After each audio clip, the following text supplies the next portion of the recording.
You're listening to the Before You Market podcast. In a world of endless tactics and fleeting trends, we're here to show you why putting your brand first changes everything. Join us as we explore how a brand-first strategy can revolutionize your marketing. Get ready to rethink marketing. This is Before You Market. Welcome to the Before You Market podcast. My name is John Michael Bailey. I will be your host. This is where we challenge you to rethink marketing. To help us in this endeavor, we've invited some of the best marketers in the business to enlighten you on your path to marketing glory. I've been a big fan of Jay Baer since he wrote The Now Revolution with future Before You Market podcast guest Amber Naslin, who I will be talking to tomorrow. All his books are must-reads. Youtility, that's Youtility. Talk Triggers, Hug Your Haters, and his mini book with a little umlaut, I have to get that. The Time to Win are all worth your time. Trust me on this one. So, Jay, please take a moment and introduce yourself to these fine folks. Great to see you, John. Thank you so much. Delighted that you're talking to Amber soon, my book spouse from our first project together. Yes. Probably, a decade, more than a decade ago now. She is fantastic. That was a really fun project. And it's funny, as is true with a lot of my work, it's more accurate and valid and vital today than it was when we wrote it, and that seems to be a theme of my books. I'm like, I think I write them all 2 years too early, but that's okay. Better that than too late. Yeah, it's funny. I was thinking the same thing because as I was going through and coming up with the questions and everything, I was thinking, man, he really nailed it, like way ahead of his time on all of these subject matter, all of this subject matter. So, well, it's kind of what I've realized. Are you from the future, Jay? No, and I'm not a future. I'm not a futurist. I'm a presentist, right? And so for many years, I owned and operated one of the world's most prominent marketing and customer experience consultancies, and that was a real boon because we got to work with really big brands and understand what their problems and challenges were and help them solve them. And so the way I write books is that when I work with clients who are asking questions and I think, oh, that's not the first time I've heard that question. And I wonder, well, okay, if these biggest companies in the world don't know the answer to this, nobody knows the answer to this. And then I'm like, well, if nobody's actually created the answer or developed the antidote to the snake bite, maybe I'll do that. And that's why when I look back at my career, like all of my books were sort of a lesson on what you should do to outperform your competitors in that moment in time, right? So there's a book about social business, there's a book about content marketing, there's a book about customer service, there's a book about word of mouth, and now a book about speed and responsiveness. And what I've discovered is that all the things I recommend in these books, everybody ends up doing, right? Like everybody does content marketing, everybody emphasizes customer service. Now people are starting to pay more attention to word of mouth. So I say that on stage a lot. I'm like, everything I tell you today, you're going to do eventually. It's just, when do you start? And so that's what I realized is sort of my role is to identify a pattern and give you something that you can capitalize upon for a while before the rest of your competitors figure it out. And then I got to figure out the next thing to tell you, and then the next thing after that. And so that's why, every 3 years or so, it's like, well, here's the new thing that you can leverage for your advantage. Well, you've been consistently on your game, and I, for one, appreciate it because the answers to those questions have been very helpful, just to me personally. But I know, anyone that reads these books is gonna walk away with a lot of tips, a lot of ideas, and a lot of sort of, ways to challenge their conventional thinking about certain things. Although conventional thinking seems to be a flash in the pan these days.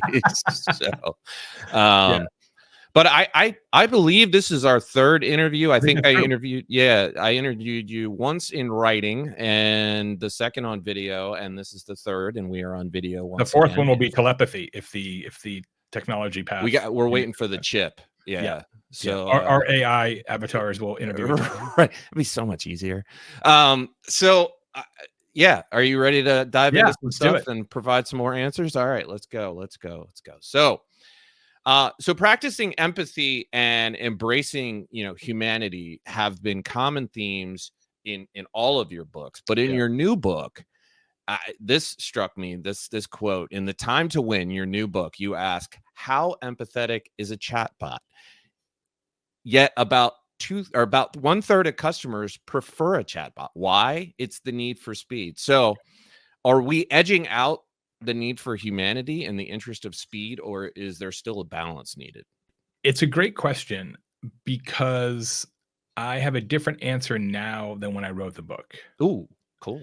Um, my thesis during the book was that efficiency largely is the enemy of empathy, right? That it's kind of hard to do both, and that in our need to match customers' escalating expectations for speed and responsiveness, we will, by definition, become less empathetic. And as AI plays a larger and larger role in customer communications, that it will, of course, have to be less empathetic. However, since then, I have done a lot of exploration of AI technology and working on new projects in that area. And I gotta say, I don't think that's true anymore, or won't be true very long, because I have seen a lot of technology that exists today. This isn't like, near future stuff. This is today's stuff, where there are voice activated chatbots, etc., AI agents that are actually programmed to be more empathetic than a human. They actually listen to your words, they listen to your cadence, and they respond in a way that calms you down, that matches your own inflection. It is extraordinary. Not to mention the fact your AI customer service agent never gets tired, never has to go to the bathroom, never had a bad day. Their kid never yelled at them on the way to school, right? Like it's really amazing. Now, that kind of technology is a little ways off from being in place in all businesses. But I have to say, I think there is an argument to be made that AI can make for a more empathetic business climate. And I literally wouldn't have said that 6 months ago. Okay, two things. One, that makes a lot of sense. And two, I really want to try to annoy AI now. I think I'm going to make that my mission in life to really the human relationship side of it Yeah. is coming so fast, right? That movie, Her, is all of that is happening as we're having this conversation. One of my favorite AI examples right now, which kind of tells you how far we've come already, is, again, this is not, imagine someday this could happen. You could do this right now. Like, you could log on right now and do this. There are two different online dating companies that are AI powered. So what happens is you go on there, you set up a profile. I like this, I like that, I got a podcast, whatever, I'm into marketing, blah, blah, blah, love dolphins, like whatever your jam is, right? right. And then the system builds an AI clone of you, right? So the robot AI John goes on virtual dates with robot AI other people. And the robots do first date and then second date. Okay. And they literally have conversations, the whole thing, right? Then if after the second date, robot AI John's like, you know what? Robot AI Shirley is pretty dope. You get a notification in your app that says, hey, I think you and Shirley should actually like meet in 3 dimensions. So the AI tool handles all like the awkward first and second date, which is always where relationships go off the rails. And so far, early days, the results have been like amazing. People love it. It's crazy. That's nuts. Obviously, that was dreamt up and developed by introverts who clearly hate that first encounter. Clearly. That is hilarious. Yeah, I mean, but you think about, okay, if you can do that modestly well today, right? Okay, where is that going to be in 3 years? Yeah, right? It's just AI job interviews. Totally. I mean, that is already happening. Yep. I'm going to need to soak on that for a second. So, also in The Time to Win, you say, and you talk a lot about the right now. So you say the right now is when you deliver faster than customers expect. Yeah. So slightly faster, but not so fast that they question the quality of your enchiladas. Yeah. So yeah. Can you explain the reference so people understand the relationship between trust and responsiveness? Yes. how we got into this project was, as we talked about at the onset of the show, my role is to figure out what's the next thing that you can use to defeat your opponents, right? Right. And coming out of the pandemic, my observation was that we seem to care about time and how we spend it more than we used to. All the things that we were talking about in that 2021 period, 2022, great resignation, quiet quitting, working from home, like all of that is really the same trend, which is we care about time and how we spend it. But as I always do before I work on a big project, I want to validate it with meaningful research. I don't want to just be like, Jay says this is true, because what if I'm wrong? So we did a huge research project. It's the largest study ever undertaken on the relationship between responsiveness and revenue. And we found, John, that indeed it is true that people care about time more than ever. And it has huge consequences for business, both in customer acquisition and in customer retention. And so in the book, which is very, very small, it is literally a booklet. It's a quick read. It's great. You can read it in 45 minutes. I started off writing, another full-length business book, but then I was like, wait a second, I can't make people spend 6 hours reading a book about speed. Like that seems like the height of irony. So I'm like, what if I wrote a very small book that people can actually read and will actually read? And so far it's been great. It's really successful. People love the format. But anyway, one of the key parts of this is I really wanted to disavow people of the notion that the remedy here is to just be faster at everything. Like you probably should be faster at most things.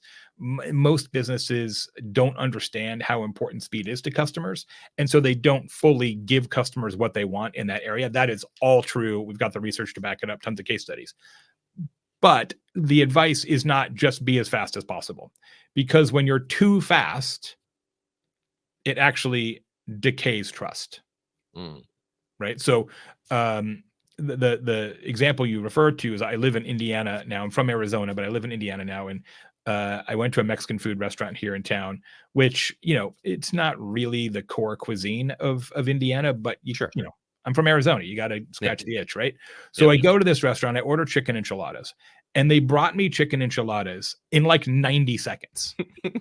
They just manifested it. It was astonishing. It was like Jetsons. I'm like, what? Yeah, they got one of those Star Trek food generators. Yeah, is there a machine? I actually think that somebody else ordered it, and then they got the wrong one, and they were just like letting it sit there till then. Oh, he ordered them and brought them out. It was so fast, I distrusted the enchiladas. Now, I did eat them because beggars can't be choosers. Sure. Mexican food, Indiana, but I didn't trust it the whole time. And the same is true for lots of other businesses. There was a time where I went to go get LASIK, right? And instead of having glasses, I was going to get the eye surgery.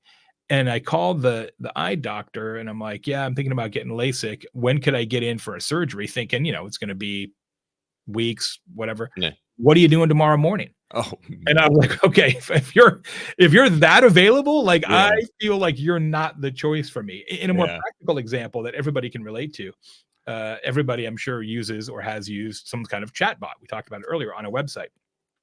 So all of those chatbots have an intentional delay.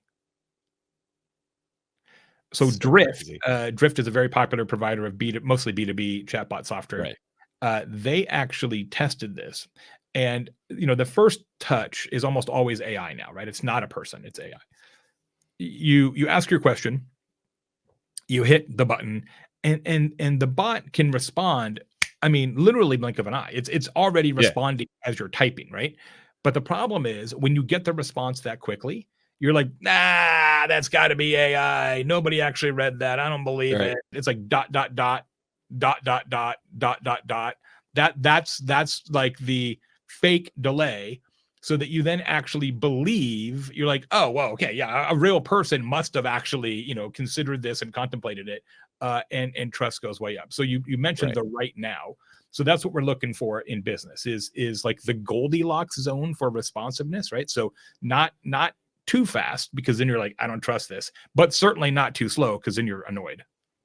So you also discuss how expectations regarding speed can vary from generation to generation, but this surprised me, not how most would think. In other words, boomers are far less patient than Gen Zs, which was nuts. What else surprised you while you were researching for this book? That was probably the most shocking stat, right? Sure. That the younger you are, the more patient you are.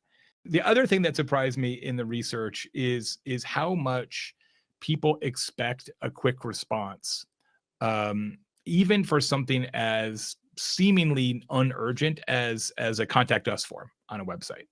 Right.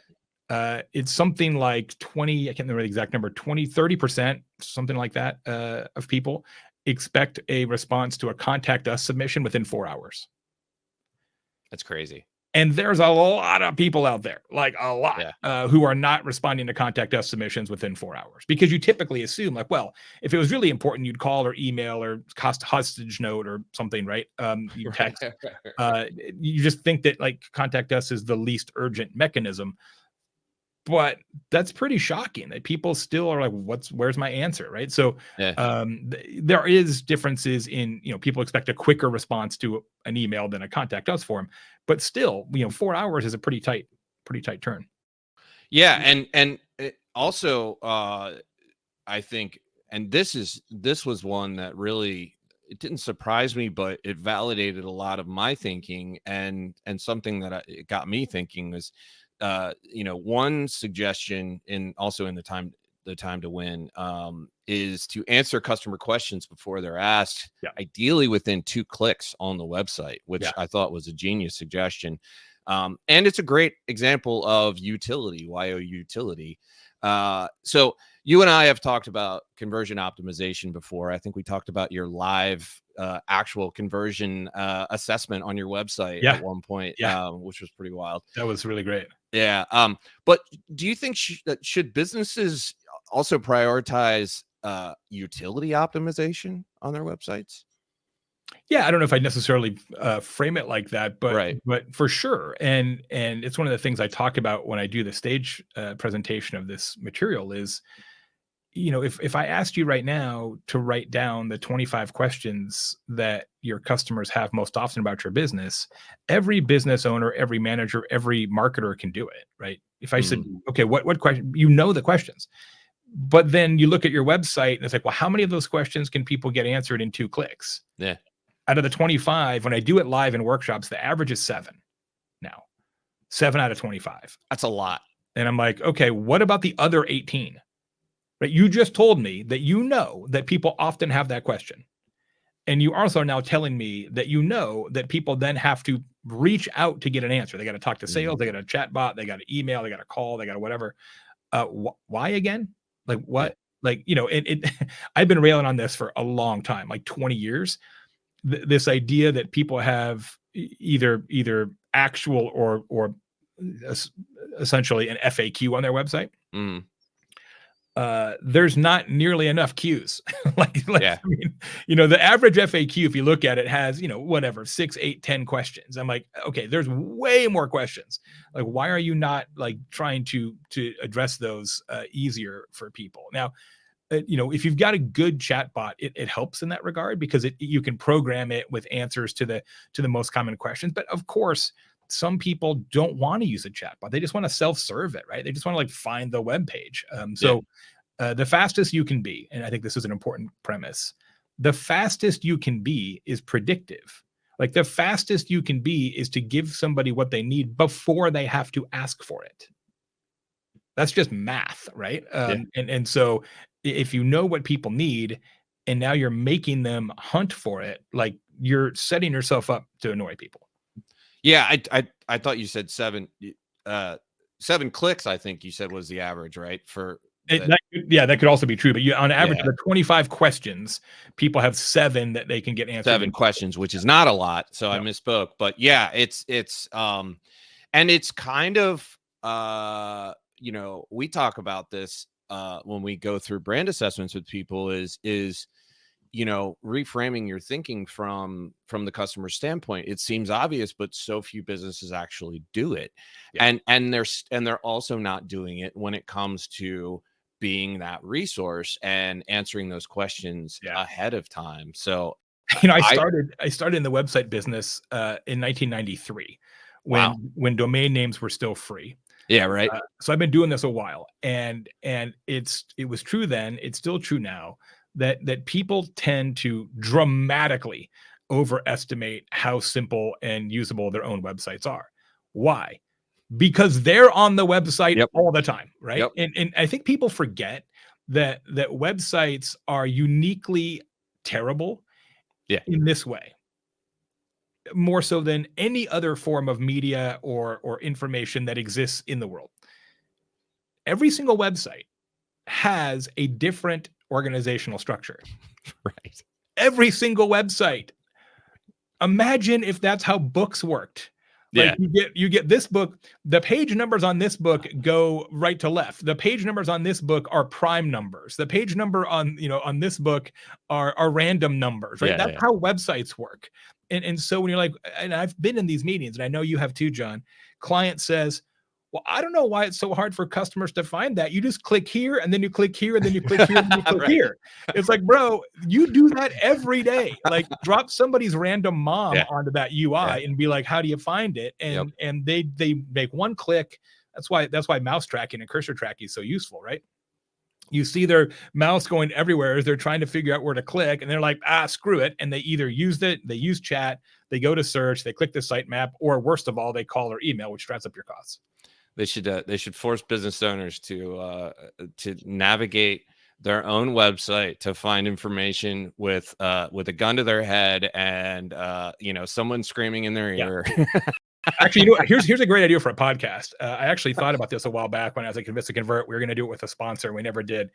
I think you should do it now. Okay. The show Drunk History?